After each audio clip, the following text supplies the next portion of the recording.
Nate's actually quite a good motivational speaker.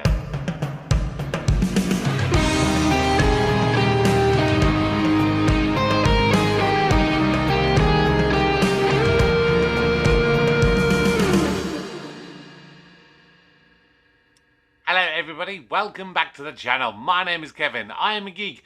You're watching Kevin the Geek, and it is time for Season 1, Episode 7, Make Rebecca Great Again, the review. Thank you so much for joining me on this journey. Please do smash a like on the video, subscribe to the channel if you're new. We've got a lot to talk about in this episode, so let's not waste any time, let's get cracking. So of course, the big thing in this episode, Make Rebecca Great Again, is of course the ramifications of Ted dealing with the breakup, his divorce, but we're going to get into that in just a little bit. First of all, I am going to talk about some of the little things because there's so much to talk about.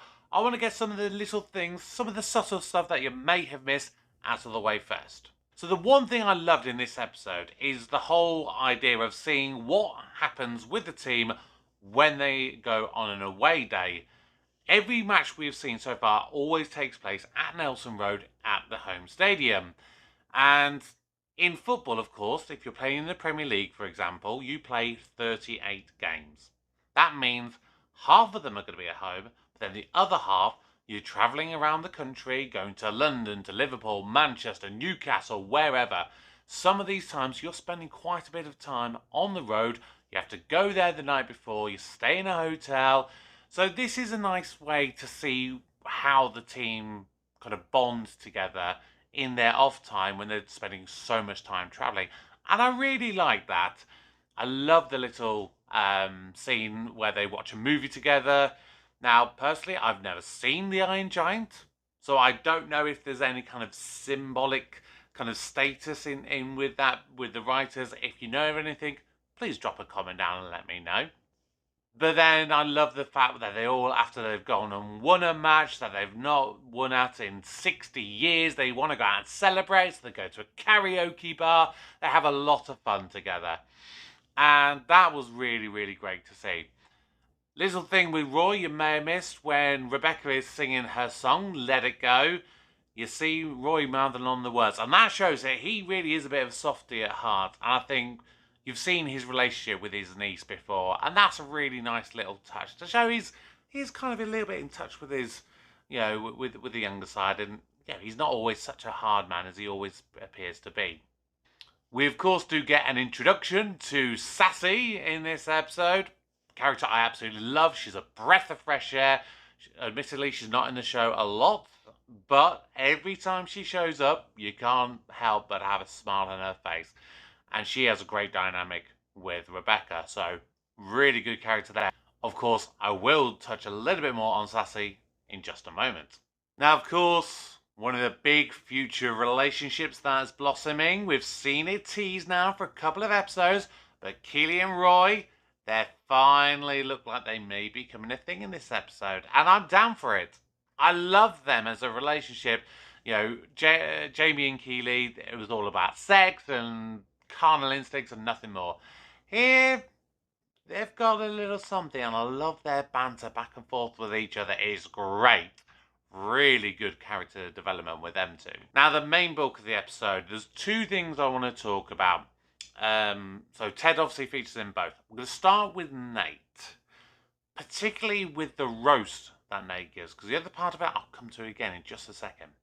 But the roast that Nate gives in his team talk to the team, that's a really interesting kind of development for Nate, and is really going to sow the seeds of how he acts in future episodes. So, in this episode, Ted does a really great thing in making Nate deliver the team talk. Because it's a good thing that he's asked Nate for his opinions, because Nate does have a lot of knowledge. But here's the crucial thing. Nathan doesn't really have a lot of confidence in himself. And he shows that when he's at Ted's door and he's kind of hesitating. Do I put the letter through? Do I not? I don't know. But Ted says, you are doing this. And Ted's doing the right thing in that regard, because he's trying to make Nathan step up, be a little bit more of a leader and actually do something for himself and just to push him on that little bit. The roast itself is great. I absolutely loved it.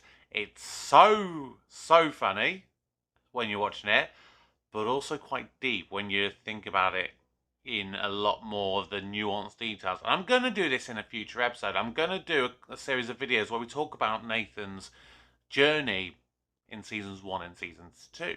So Nate starts off by roasting Isaac, and you can see he's really nervous at the start. And the reaction he gets, he just gives him that little bit more confidence. He then moves on to Sam, again a little bit more confidence. Then he goes to Colin. And this is the interesting one. Colin is the first one who Nate actually doesn't stutter or stumble. The first two, he's a bit hesitant and he's not quite sure what to... Here, he comes straight in. Oh, you think that's funny, do you, Colin? You know your fancy step over bullshit. Let me ask you this. Do you wax your pubes? What? Did I stutter, dickhead? Do you wax your pubes, yes or no? No. Then why are you always trying to play like a Brazilian? That's really interesting that Colin is the one who gets that real full frontal force. And you're going to see that kind of come up in later, mostly in season 2, that little change in that shift of dynamic between Nathan and Colin. But then, of course, it ends with Roy Kent. And first of all, I love that Roy just snatches the paper out of his hands, throws it away and says, no, if you're going to say something to me, you say it to my face, don't read it. And it's clear that Nathan has a lot of admiration for Roy in the way that he speaks to him. And it's almost like he's a little bit disappointed. You know, I get the feeling Nathan's probably grown up idolizing Roy as a player and a career, and he loves having him in this club, but he's not the player that he always thought he was. But he knows he's got it there, and I just love that little dynamic there between them, which is fantastic. Of course, it inspires the team, and they go on to win, so great news there. Now, of course, let's move on to the main crux of the matter. Ted and his breakdown. And I think there are a lot of similarities in this episode when you compare Ted and Rebecca. Because both of them are going through quite a serious kind of milestone for them. In this episode, for Rebecca, it's the first time that they're having the anniversary weekend of her and Rupert getting married. And so, of course, this really hits her quite hard. And for Ted, it's really the realization that, yeah, this is it, you know, because Michelle's on the phone to him at the beginning and talks about signing the divorce papers. And initially, Ted seems like he's doing okay with it. You know, he had quite a big blip in the last episode. If you haven't seen the previous review, please do go back and watch it. We delved into so much in that review of that episode. It was a lot. But once Ted gets into Liverpool, he gets another message to say, okay, can you sign the papers? And this hits Ted. He's like, I need to do this now. I've got to just crack on and do it. And he doesn't quite have the mental strength to just do it. You know, it hurts him really hard. And it puts him in a little bit of a depressive state. And so he has to have a few drinks to kind of give himself that Dutch courage, I think. But he has a few too many and he gets drunk. And you can see just very subtly in how he appears in himself. Because Ted is always very well kept and, you know, like his moustache is groomed and his hair's all combed over. But here you can see like his hair's all a mess and, you know, he's not in a good place. And I think he's just about to get himself to that point that he's going to sign those papers. And then he gets another message, this time from Michelle's lawyer, to say, and to be fair, the lawyer was quite nice about it. He's like, look, I know you're in London. You know, if you want to, you can sign them. Just take a picture and send them to me that way. You know, and, you know, we get it all done. So it wasn't like being an arse about it. But then that just hits home. This is realism. As soon as he does this, this is it. There's no going back. Him and Michelle are officially done. And then Ted gets interrupted by Nate at the door, who's just trying to give his thoughts on the team that Ted asked him about earlier. And Ted bites his head off. What the hell are you doing? I'm so sorry.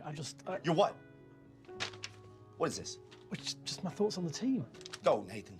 Come on, it's past curfew. Go, get out of here. Sorry. And this is a very big moment. I mentioned in the last review, we've never really seen Ted angry. This is the first time you've ever seen him not only angry, but unjustifiably angry. But here, ultimately, Ted just bites his head off. And it's because of the state of mind that he's in. He's drunk, he's going through this real big emotional upheaval. But then here's the difference for him and Rebecca. Because Rebecca has people around her supporting her. Sassy comes into the picture. She deliberately comes up knowing it's the anniversary weekend. She wants to be there to support her friend. And, of course, Keely is there kind of with Rebecca anyway. And by them having like a nice fun night out where they have drinks and wine and a meal and flirt with the waiter, it allows Rebecca to kind of relax a bit more and have fun with it and kind of forget about her troubles. But Ted is really dwelling on them. And they just eat him up inside. And Ted, he does apologise to Nate, but he does bite his head off unjustifiably so. And I think that eats him up a little bit inside. And so, of course, then we get to the karaoke scene. And Rebecca is singing Let It Go. And amazingly, I have to admit, Haddon Waddington, she is a singer.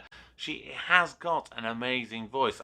But I think that song probably has quite a lot of emotional significance to Ted. In the same way that Roy does. Roy obviously was probably with his niece.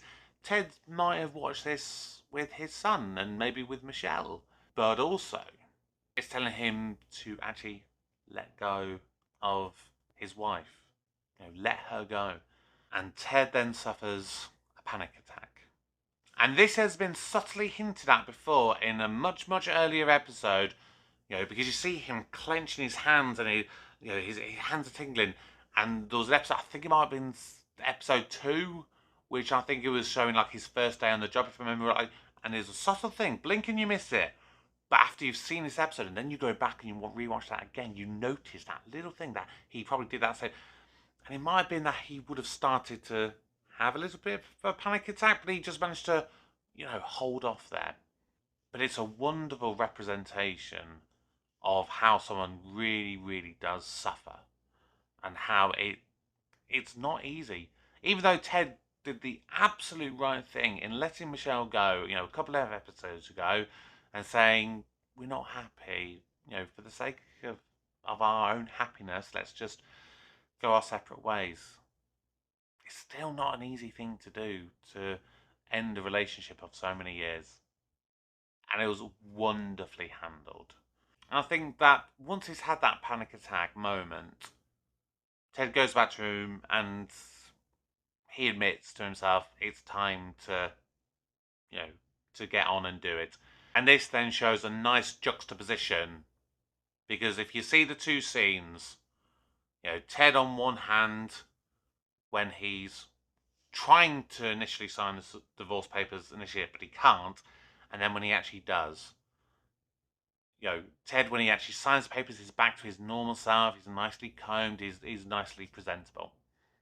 And that's just a wonderful thing. And then to top it all off, you then have a three-way relationship moment. You have Roy and Keely, who, for all intents and purposes, it looks like they're going to get together and have a night of fun. And then they kiss. And then Roy walks away. Which is interesting. I like that change of trope, because that probably would have been the normal thing. They would have they kiss, they go into a room, they have sex. Here, Roy walked away. And it leaves you wondering why he's done that. Rebecca and Ted, still showing their opposites, they both end up in a night of passion. But in both instances, it's the women who take charge and make the lead. And I find that interesting. So that's my review for Make Rebecca Great Again. What are your thoughts? I love this episode. This is probably the one I have rewatched the most of all of season 1. Whatever your thoughts are, drop a comment down below. Now, this, of course, is a very big week for me in terms of some of the things that I'm doing. Tomorrow, of course, is the release of Ant-Man and the Wasp: Quantumania, which is the newest movie in the Marvel Cinematic Universe. I'm going to be watching it at the cinema tomorrow or Saturday, which means I can do a spoiler-free review, and I'm going to release that either Saturday or Sunday. And then on Marvel Monday, this coming Monday, I am going to release my full-blown review of Ant-Man and the Wasp: Quantumania. Don't miss out on that. Next Wednesday, we have got one of my favourite episodes of Season 2 of Doctor Who. Possibly one of my favourite of all since it came out. And that is The Impossible Planet and the Satan Pit. So, lots of videos coming up. Do not miss them. Subscribe to the channel. Like the video. It helps the algorithm out. Keep pushing my channel. I'm loving everything I'm doing. I'm loving that you guys are loving it. But for now, my name is Kevin. I'm a geek. And you're watching Kevin the Geek. Goodbye.